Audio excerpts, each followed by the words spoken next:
82 deals of using private funding in 2023. That's actually what our business did. And we have a great contact back there, Marissa and Kimberly. They're the ones who went and found all those deals and got us to the closing table. So they do an amazing job with that. And if you guys have any questions about how to close some of these deals, those would be the two people that you might want to bend their ear a little bit.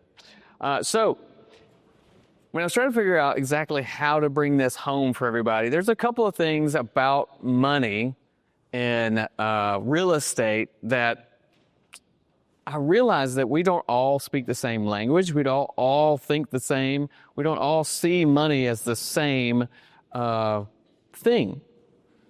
Do you guys all see money as a tool or a resource? Who thinks it's a tool? Raise your hand. All right, how about a resource? Okay. What's the difference? I don't know. Just trying to tell you the fact that we all think of money in a little bit different ways. So going from 0 deals funded privately to 82 in 1 year, we didn't set out to do that. But what happened in our business, the very first deal in 2007, I went to a traditional mortgage lender. I can't think of the name. They're on Divine Street. Went to the traditional mortgage lender. We actually got a first-time home buyer deal, got like state funding where they give you a credit and you get free money at the end. So completely traditional. I didn't know anything about hard money, private money, short-term loans, long-term, DSCR, all this stuff. I had no idea. But as our business started to grow, we started to see, hey, you know what? We need a little bit more capital. We need a little bit more funding.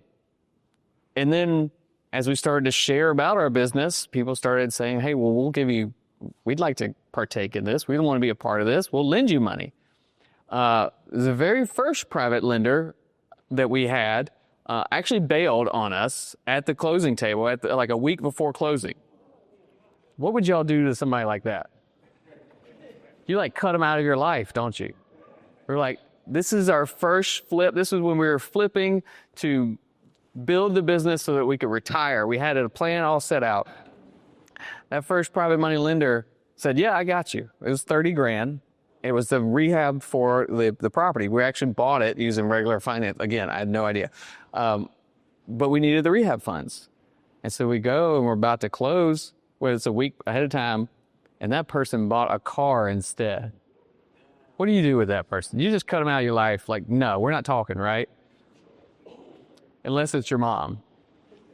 And then you kind of have to just deal with it and say, Mom, you were supposed to save that money for me. So that was our first private lender, was my mom, who spent the money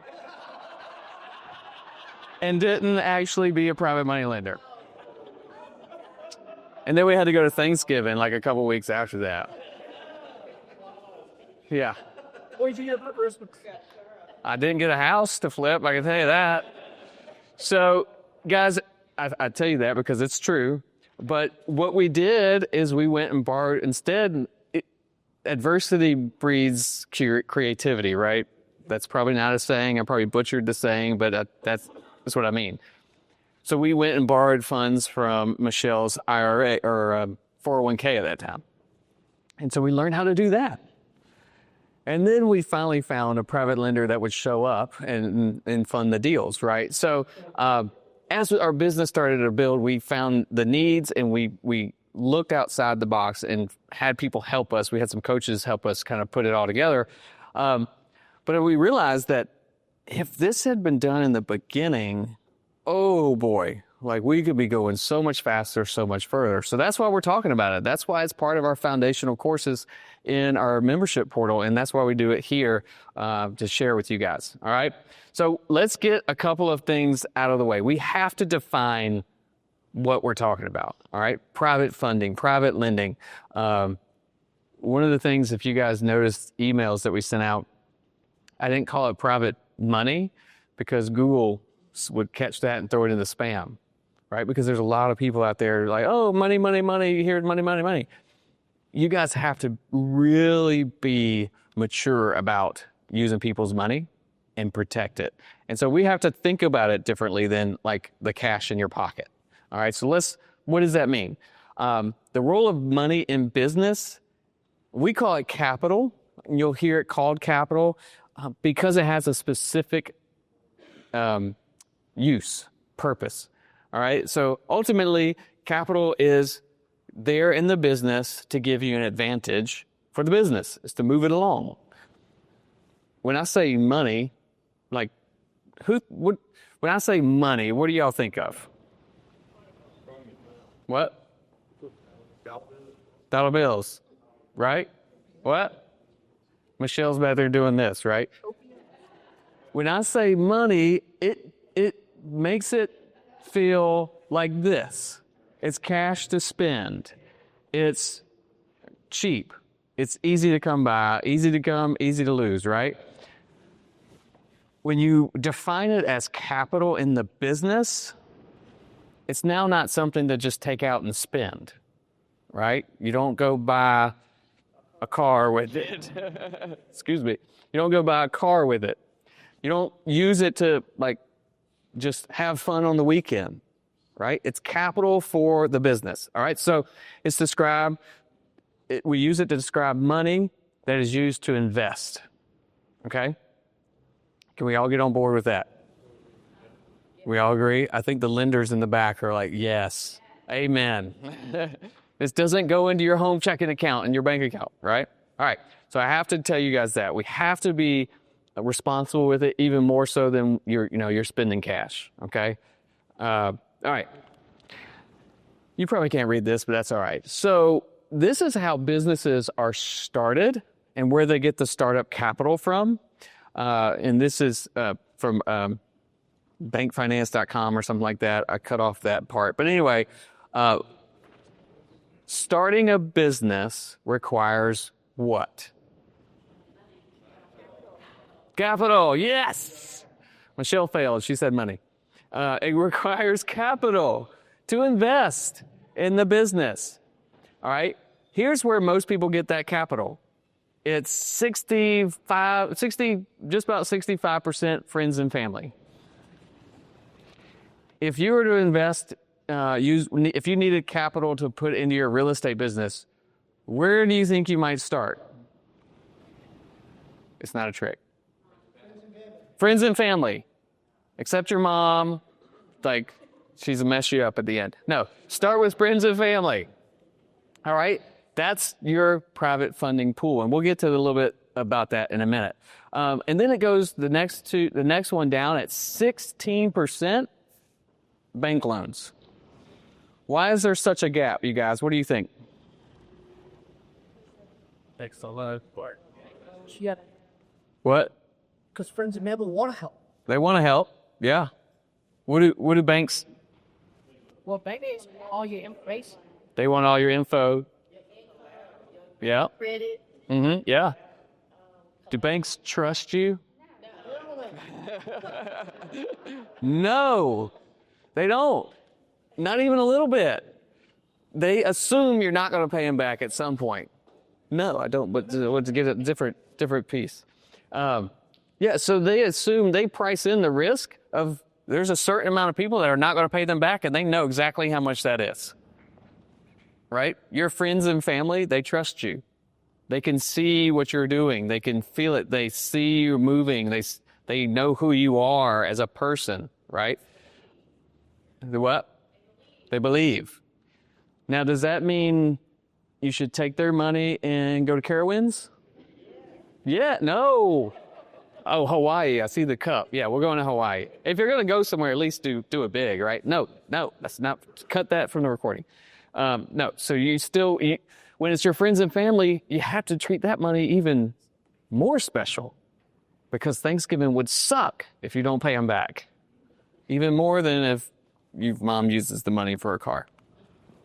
All right, so let's talk a little bit. We're going to spend a few minutes on what is the role of capital in your business, and this is going to help you understand why, how, and where to find your funding. Okay. It is a tool. It's not cash in your pocket. When you get capital, it has to be and should be set aside and used for the business. I forgot to bring the book, but a good friend of ours, David, wrote the book. It's called Profit First for Real Estate Investors. Has anybody seen that, read that? I know all of our deal partners in here have it. And he encourages you to set up an OPM account. And I'm going to tell you all this right now. You should still read the book, but this is a big piece from the book, is set up a checking account, totally separate, title it OPM, other people's money. Put that over here. Don't let it intermingle with your regular checking account. Why? Because you don't want to accidentally start spending it. You want to protect it, okay? Smart investors use capital to grow big. What are some things that we can use capital to help us grow big? What do y'all think? Marketing. Yeah. What? Property. Yeah, buying the property. What else? Coaching. Yeah. I mean, we have an event coming up. It's, a couple $100. You could get funding for that. But also you could get private coaching, one-on-one coaching, group coaching, and you could use that to grow your business. What else? I'd say just setting up the business, right? Setting up the business and growing, okay? So all those things will help you invest. So marketing, investing in branding maybe. I wouldn't use someone else's money for branding, but marketing, coaching, doing partnerships, that sort of thing. All right, so the biggest piece that we found through private funding in our business is that when you have it available, when you have capital available, it allows you to grab opportunities that otherwise you would miss. Does that make sense? How many of you have seen an opportunity in the last 30 days? Right? Me? We just saw one. Rochelle's going to try to make an offer on it tomorrow, hopefully. And how many of you have seen that and said, man, if I had the funds, I'd buy that right now? Yep. It's the same conversation. Everybody, we all have that. If you're a beginner, you have that at one level. If you've been doing this for 20 years, you still have that same conversation with yourself. It's just on a different level or a different place, okay? So it helps you grab those opportunities. Now, the mindset of smart investors is really, really important, which is why I'm talking about capital in this way, is that when you think of capital as part of the business, as an investment for the business, it becomes fun to make it grow. Tony Robbins wrote a book, and now I can't think of the name of it, but I think it's Mastering the Game. Has anybody seen that? Y'all know what I'm talking about? So it's Mastering the Game of Finance, where he interviewed, I think, top 100 finance people, hedge fund managers, investors. And he basically talks about how they just master the game and it becomes fun for them to grow capital. Who thinks it would be fun to watch capital grow? Me too. If you didn't raise your hand, you're either not listening or I'm not sure what you're doing. You're in the wrong room probably. So thinking about growing, not just saving, right? Saving is important, but growing is how your business survives and gets bigger, and how you provide wealth and generational wealth to your kids and those around you. So when we use the capital properly for investments, we can get to our goals faster. Remember the things we talked about? Marketing. Who in here has a business but they don't do any marketing? Exactly. You can't have a business without marketing. Who wishes they had more marketing? Right? Yeah, because what is more marketing, at least good marketing, should equal more results and growing and getting to your goals faster. All right? Coaching is a prime example. I'm glad you said it, because when you have a coach or a mentor or somebody that's done this before, you can literally pay them, use capital to go faster. They answer your questions without you having to make mistakes, right? So that's the mindset of smart investors, okay? So now let's talk about, why does it matter in real estate? We've talked about a few of these things. Super speed in the deals. When you have enough capital in your business or available to your business, you can move faster. You can say, I want that deal. I'm going to get that deal. Let's go get it. Okay? And so you don't miss. You can say yes when others can't, because you have that capital already. Having access to capital means more chances to win. If you're waiting for a deal to close before making an offer, how many days and how many offers are going to pass you by? Who's been in that situation? Me. Yes, we all have. It's okay. The goal is to get past that situation, right? Where you have access and you can move to the next and to the next, all right? So there is a cost to every opportunity that's missed. If you're waiting for more capital, there's deals passing you by. One thing that Rehab Wallet just talked about is they move fast. They can close you in 7 days. There are deals that require that if you don't have that, it's gone. You've missed it. It's done. Foreclosures are through the roof right now, and many of them don't call us home buyers. Ted's shaking his head. We've got a couple right now where they don't call us until the foreclosure auction. Was it today? It was today. Or yesterday. Many of us got the phone call last week. Hey, I'm going to auction on Monday. Can you buy my house? And we're like, no, you should have called us a few weeks ago. But speed helps you not miss those, okay? More time equals more lost opportunity. You guys, if you are waiting, you're losing deals, okay? If it takes you longer to learn something, then you're missing out on opportunity, okay? Having that capital keeps you from missing out. So every missed chance is like lost money, equity that you could have had in the deal, your wealth going out the window, okay? Can we all agree on that? Speed is important. Yes? Yes? Can I get a yes? All right. All right. So here's a couple of strategies for using your capital wisely. We talked about a few of them. Making good choices like a game strategy. It's how do we make it grow? Warren Buffett famously said, I'll mess up his quote, but basically, if you don't lose, just keep growing. Don't go backwards. Every time you lose compounding interest, you lose the compounding of time. Just don't go backwards, okay? Wise capital moves make you win bigger. So when you have that capital ready, you can make good moves. The other beautiful thing about having the capital ready is you don't feel the pressure of missing a deal, like, I got to get this one now, because you weren't waiting before. You were waiting on the right deal, and when it comes, you're ready to pounce, okay? It's like water for your business. That's what helps it grow. Growth comes faster with more investments. Putting the profits in the business helps it boom.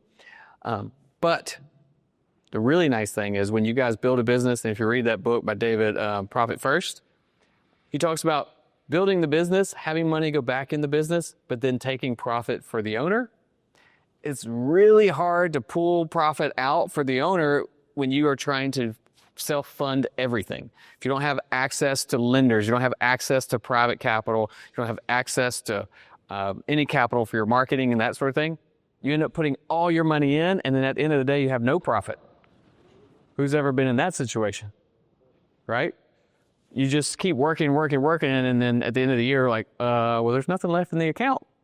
Well, that was no fun, right?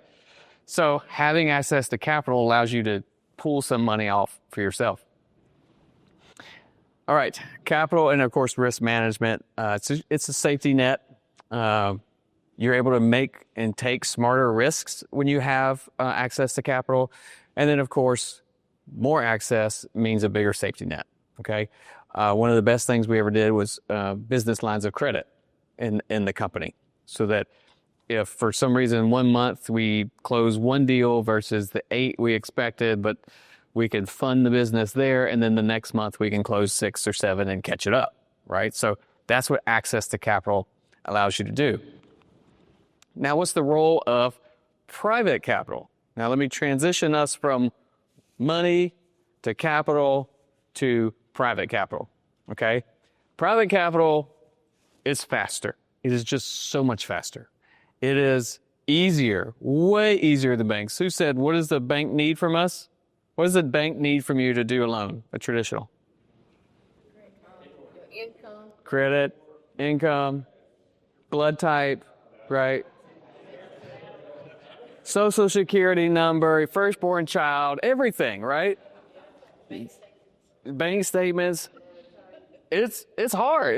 It is a lot of work to fill out all that paperwork. So banks are difficult to get going. And so when you have access to the private lenders, you can go and do it quicker and easier. Like having a rich friend to help you out. I say that kind of cavalier, but because I've already said how important it is to take care of their money, right? This is so important. And when they're close to you, you should be taking way better care of their money than your own.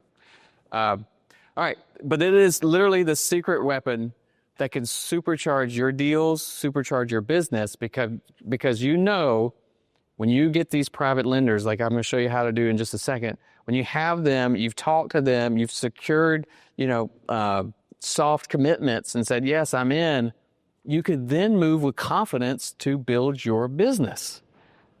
And who would like to just not worry about the funding and worry about finding the next deal? Can I get an amen? Right? It is so much easier to just go find the next deal, run your numbers, versus trying to go and find funding every single time. All right, so success steps. Like, there are clues to this. We did this. We've been doing this for the last few years. And we've kind of broken it down to how you can find the people, present the deals, protect their money, and ultimately keep doing it. Like, put it on repeat, okay? So we're going to jump into this. If y'all have questions, you can let me know, like shout it out, raise your hand. This is going to be literally how to find those private lenders, okay? So the first question for everyone here is, who is a private lender? Who could be a private lender? What's the answer? Everyone. I tried to make that not show up, but it kept doing it. I don't know why. So when I click, I think it's going to spin. Like, that's why wouldn't it just... Anyway, you guys got it right. Everyone is a potential private money lender. Who in here says, no, not my brother. No, not so-and-so, not my mom, right? Who in here is right now just said, no, not them? Raise your hand. It's okay. You all know somebody right now that you're like, nope, they're not a private. They ain't got nothing. They can't rub 2 nickels together, right? That's true. We all know people. We might be those people. We don't have anything. But does that mean there's not a potential to be a private money lender in the future? Or that they could be a contact to a private money lender? So when you eliminate people in your mind, you are cutting out opportunities to talk and to share your message about how you can help people make better returns on their capital. Okay? Does that make sense? So don't eliminate people right off the top. They're still potential connections. Okay? All right, so let's talk about kind of how to find those private money lenders. There's a lot of different ways. One way would be right here in this room. Who in here, maybe I shouldn't do this. I'll do it anyway. If you want to raise your hand, you can raise your hand. Who in here has capital that they would lend for deals? Wes, raise your hand. Yep. Yeah, see? They did. I was a little nervous that you wouldn't raise your hand. So there's a couple people in here right now that want to lend. That is their business, to lend money. And some of them want you to know it and want you to come talk to them about it. Okay? Some of them don't want you to know it. They want to keep it quiet. And they're like, please don't come talk to me. So ask people you know. Start with friends and family. Why do we start with friends and family? They already know you. They already trust you. Trust is the biggest hurdle right there because the banks don't. But your friends and family, well, it depends on who you are, I guess. They know you. If you aren't trustworthy, they will tell you fast and they'll say no. But then go to real estate meetings just like this. Talk to people. There's multiple meetings. There's other places that investors get together. Talk about it. I put this on here. Use social media to share your real estate journey.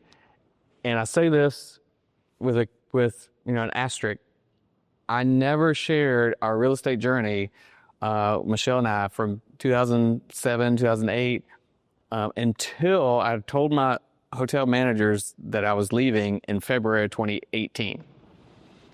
Because my job, I was a hotel GM. I was the president of the hotel association, hotel restaurant association. Like, that was who I was. So me talking about my real estate journey and all this and showing the flips and the rehabs, that would not work for the job I had. Who in here has a job like that they can't share all this?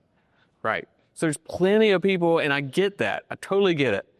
I kind of wish we had found a way back then to do this, but honestly, I don't know another way other than starting a fake account. But then your friends and family aren't on it anyway. So y'all are kind of at a disadvantage for that. So you really have to double down on the face-to-face, just telling people what you do, right? Because your work people, you just can't have them see it, all right? So this is what I tell people, our deal partners. This is part of the training in there, where it's share with at least 20 people. Start with the closest people proximity-wise, so friends, family, neighbors. Share with at least 20 of those close proximity people what you're doing, how you do it, what their capital could do, and how you protect it. Okay? You want to be able to say that all in one sitting if they have questions, but you don't go over to your neighbor and say, hey, do you have investment capital? I'd like to take it and give you 10%. Here's this house. I'll put a mortgage on it. That's not going to work. But what you do say is share your story in real estate. And you guys can write this down. It's when people ask what you do or what you're doing in real estate, you say, well, I use friends and family's investment capital to buy renovation or buy rehab properties or buy Airbnbs or buy rental houses, whatever it is you do. I use friends and family's investment capital to help them earn outsized returns on their capital while buying rehabs, renovations, whatever it is you buy. You don't ask them to borrow money. You just tell them what you do. Okay? Does that make sense? Can y'all say that to people? You could tell your mama that, right? Should be fine. She may not give you any money, but you're sharing. Start with 20 because then you'll get that message down. You'll understand the questions they have, and then you can grow from there. Okay? So I want you to kind of write down 20, your closest 20 people, and go from there. All right, here's another way. So we talked a lot about what does capital do for a business. Well, it can speed up things. It's kind of like speed dating, and you can use it in private money as well. Who in here has heard of Private Money Club? A couple of you? I think Stephen is going to be here for Noah's event this weekend. And so I think he's like director of development or something like that. Chris Nagel started this. It's Private Money Club. It might be pmc.com, but you can actually go there. And if you want to go, if you want to get a link, let me know. I'll send you a link. But if you pay, they have a service. I think it's $1,500 a year. You can pay them. You can invest to speed up. And it's literally speed dating with private money lenders. All right? So they're all on the platform. You tell them about your deal, and you can do it. Does that make sense? You guys? So there's ways to speed these things up and get kind of cut in front of the line with private money, just like your investing business, which is kind of cool. So Stephen will be here. If you guys want to connect, I can connect you with him. He was at an event with Michelle and I last week. And so hopefully we're grabbing lunch with him on Friday. But Let me know if you have any questions on that. How to qualify, okay? So you're talking to your top 20 people, your friends, your family, your neighbors. Shout out to me what you think they're going to say. Put yourself in their shoes. What do they say? What? What's the catch? What was that? Don't have any money. I don't have any money. Yep. What else? What, Julian? See, for me. What's in it for me, like the investor? That's it. For The giving the money. Yep. What's in it for them? What else? Why would you leave your job? Why would you? Yeah. Why would you leave your job? What else? How can I secure these funds? How can I secure? It's a good one. All right. So all good questions. The reason you start with these top 20 is because you're going to get these questions and it's easier to answer them or tell them, I'll get back to you. I got to call Andrew real quick and give that answer for you when they're close friends and family. But when you're talking to them, you need to qualify them. You need to understand whether or not this is even a thing for them. Are they even do they even comprehend the concept of earning interest? Remember we talked about it becomes a game, using capital to make capital? Some people just aren't there yet. And why do you guys think there's a lot of people not there yet? We haven't been taught this. Did anybody learn this in school? If you did, I want to send my kids there. It's not taught. This is completely foreign to 99% of Americans, which is it's insane. It's insane. It would be super easy to raise capital or raise private funds if everybody knew about this, right? If everybody understood this eighth wonder of the world, interest, it would be way easier. We would just say, hey, I'm paying you this much interest, and they would start sending the money. So do you have investment capital? That's a good question to ask people. If they're investors and they're in the game, they'll say yes. Like they get it. They know. Absolutely, I have investment capital. If they're like, no, what's that? I don't know. Then you can go to the savings account. Do you have a savings account that's just sitting there, not earning you any interest? I put in there at least 6% interest. Have you ever heard of a savings account giving 6% interest? Never, right? Would it be absurd to think a savings account giving 6% interest? Pretty absurd. And so that's why you want to say that, because they'll be like, what? Is that possible? Because then you can provide the solution. A retirement account. The book that I mentioned, Mastering the Game, I'm pretty sure that's where it is, where they actually go through your retirement account, and this is a scary thing. And if you guys do this and just do the calculation of how much money you lose because they suck out the fees, and then think of that, and it doesn't seem that bad, like, oh, it's just 1% fees. Well, that's 1% compounded interest that you're losing every single year, plus the trade fees and the maintenance fees and all this stuff. It's incredible to see the loss that's happening there. And I wish I'll go find it. I think it's in that book. I'll put it in the Facebook group.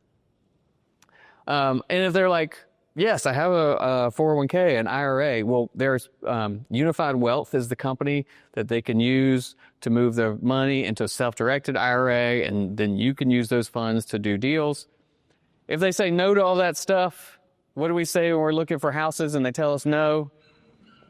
What do we say? Do you know anyone who does? Do you know anyone who does? You're on the phone or you're in front of them. Might as well get a referral. Like who else? Who do you know? Do you know anyone who does? All right. So these are qualifying questions. You've got to understand where your friends, your family, these potential private lenders are. And you have to meet them there. Okay. If they answer yes, affirmative to these questions, then you present your solution, which is, I'll show you here. All right. How to present the deals. This is, I guess I should ask. Between finding people to talk to and then explaining the deal, Who thinks finding the people's harder? Yes. Okay. Who thinks explaining the deals harder? Okay, I got a little bit of both. So this is just who you are, right?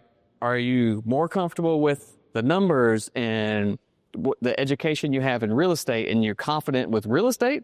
Or are you more comfortable with people and you know people and you connect with people, right? So these are two very, very difficult pieces and parts to get over. These are huge humps. And for any of y'all that have done this, like, you deserve a pat on the back, because most people don't. You just don't, because this is hard. It's hard to talk to people about money, which is why it's not money, it's what? It's capital. All right, so how to present the deals, y'all. This is the number one, hands down, best trick in the world. Do a video. Just do a video. I have my video, I put it here. So if you go to dealfindersclub.com/free resources, go there, put your name and email, and it'll kick you a link to the video that's on our Facebook page. YouTube page. It's unlisted, so you can't search it or whatever on YouTube. So you got to get the link to see it. So go there, watch it, and just copy it. Well, don't copy. Like, you put in your own stuff. But copy the format of the video and just do one. You could do it on your phone, and then you can just send it to people when they have questions, right? If you talk to them and they're like, yeah, I have investment capital. Awesome.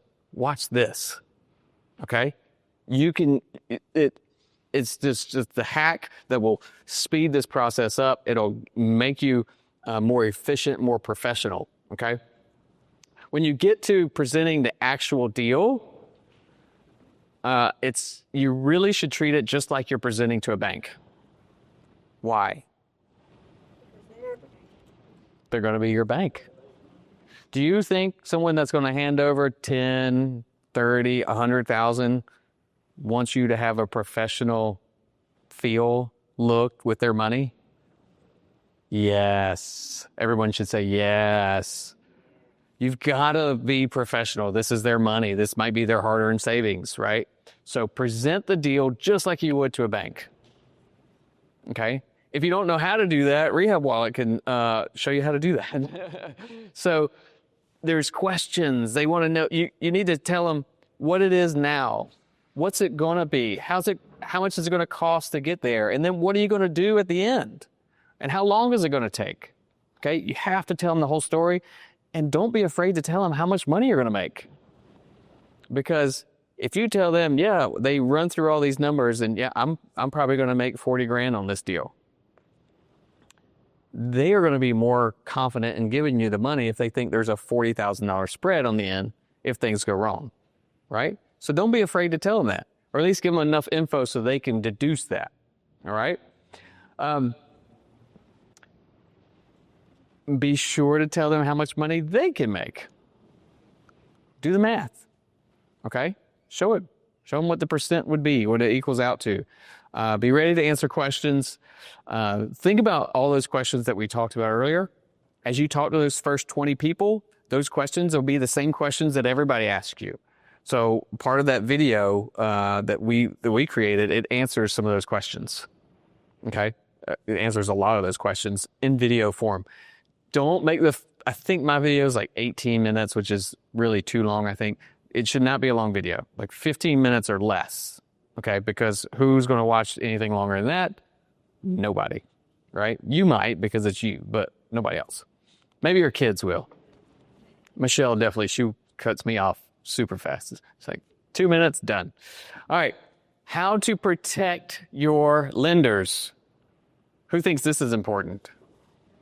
Yeah, absolutely. Guys, this is so important. If you don't know how you're going to protect them, are they going to give you the money?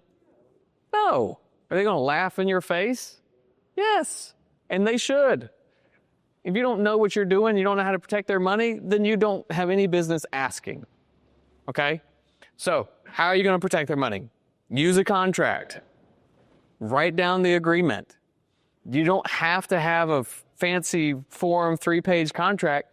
If you just write down what you agree to and hand that to an attorney, they'll do the paperwork. But don't take any money, don't take any funding or capital, don't take any capital until documents are signed, agreements are signed, okay? Use an attorney, okay? Secure the investments with notes and mortgages. Promissory note, you can do a promissory note. You can attach it. A lot of times what we like to do, because we turn properties so fast, is we attach it to a property that we own that has a lot of equity.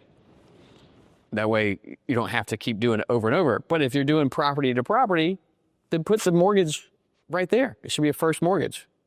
The attorney will do all that for you. All right. Show them the plan. Tell the lenders exactly how you're going to use the money, exactly how you're going to pay them back. Okay. We've got some of the deal partners in here that have set up and done this with some private lenders. And it was really easy because the lenders are a part of the plan. They're in the plan. They're doing it. They're a big piece of it. Do you think if you were using family or friends' money and you said, hey, do you want to flip a house with me? Do you think that they might be a little bit more encouraged to share some of their capital? Yeah. Let them come in. Let them be a part of it. Be generous with what you're doing, okay? Share it. Always keep them updated. Marissa is so thankful that she's part of our team, because she's the one that keeps everybody updated, because Andrew forgets. And so but keeping your lenders updated, let them know what's going on. Send them pictures. If it's your first, second deal with a lender, like, let them know it's okay to kill their inbox, right? Send them pictures every week. That's totally fine. They'll tell you to stop. But if you keep them updated, they're going to like it.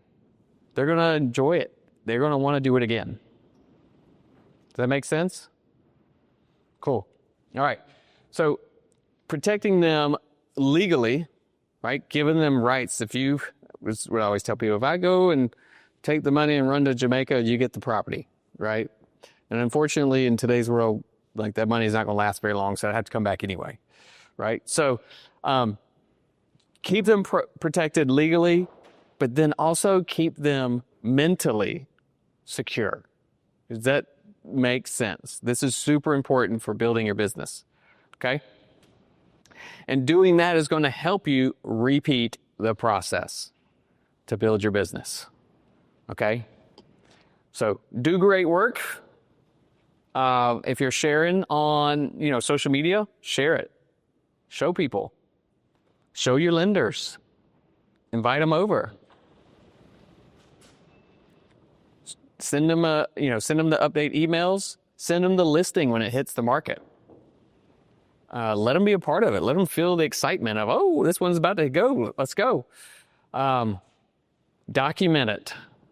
We have an incredible spreadsheet with both the 82 plus this year. Like, we just continue to go where it's a documented spreadsheet of how much our private lenders are making. And I probably should have looked at that, and I'll put it in the Facebook group.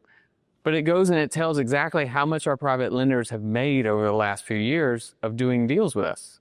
Not individually. Some of them have their own, but as a collective group. Sharing that, documenting that, it helps build for the next one, right? This is big. Again, thanks to our team for making sure that we do this, is to always say thank you.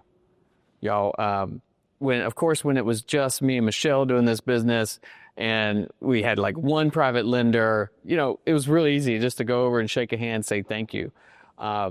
Right now, if we do 82 of them every year, sometimes we don't get to see that person. And a lot of lenders don't want to see you. They honestly don't want to think about you. They want their money, their capital to be making more, right? They want little baby capitals. And so, but don't forget to say thank you. Don't forget to reach out. Again, that's not my forte, but we have a team that keeps us on it to send a letter, say thank you, send a text. And again, share your success. and tell people about it will help you repeat this process to build your business. All right. So that is how we raise private capital. Does anybody have any questions on that? Did anybody learn anything tonight? Yes. What is money that's used to invest in your business called? Capital. What do we use capital for? There you go. Invest in the business. Good, guys. So this aha moment really catapulted our business, and the reason we decided to do this event now is because we have, coming up our find and flip workshop. We have this workshop to help you find deals and flip deals. And it would be way easier if you built your business using some private funding. Now, somebody asked me earlier, well, I don't have any friends that have $100,000, $200,000 to help me flip a house. How do I even put this in my business? What do you guys think? Does your private lender have to have $200,000 to do this? What's the minimum? Whatever you want it to be. If you just need down payment money, down payment assistance, you can use private money. If you just need another $1,000 to pay the light bill for whatever reason, you can use private money if you properly protect them, right? If you just need $497, you can use private money. Not encouraging that. Totally not encouraging that. So in your business, where you have a capital need, when you leave here, I'm hoping that you will open your eyes to the idea of investing with private capital, business capital, okay? Because it will help build your business. It will help you get off the ground. It will help you go from 1 to 3 deals, okay? It'll help you go from 10 to 30 if that's your dream, all right? So keep your eyes open. It does not have to be the full funding, even though that is nice. And so I told you I had a sneak, like a gift from our friends over at Deal Finder Data. For the Find and Flip workshop, they have said, basically they're going to fund it, where if the $497 doesn't work, they're giving half scholarship to everybody that wants to do it. Deal Finder Data is a partnership we have with the data company, and they said they'll fund half the people if they want to do the 2-day workshop, because they know we're going to use their data. We have AI data. We're going to show you how to use it to find the deals. And so if you want to do that, it's $197.